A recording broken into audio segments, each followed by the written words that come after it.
امام علی راستے سے گزر رہے تھے، دیکھا ایک شخص دوسرے سے بحث کر رہا تھا۔ بس امام علی قریب گئے، اس شخص کو بلایا اور تنہائی میں فرمانے لگے، اے بندہ خدا، یاد رکھنا، احمق اور بے وقوف انسان کا مقابلہ اسے جواب نہ دے کر خاموشی سے کیا کرو۔ اس طرح لوگ تمہارے مددگار رہیں گے، کیونکہ جو شخص بے وقوف کو جواب دیتا ہے اس کی مثال ایسے ہے جیسے کوئی جلتی ہوئی آگ میں بار بار لکڑیاں ڈالتا ہے۔ تو وہ پوچھنے لگا، یا علی، معلوم کیسے ہو کہ بے وقوف اور عقل مند کون ہے؟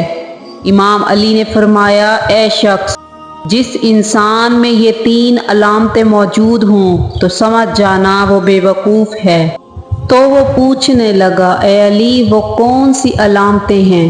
امام علی نے فرمایا، پہلا، جو دنیا کو صرف اپنے نظریے سے دیکھے، جو کسی دوسرے کی بات کو ترجیح نہ دیتا ہو۔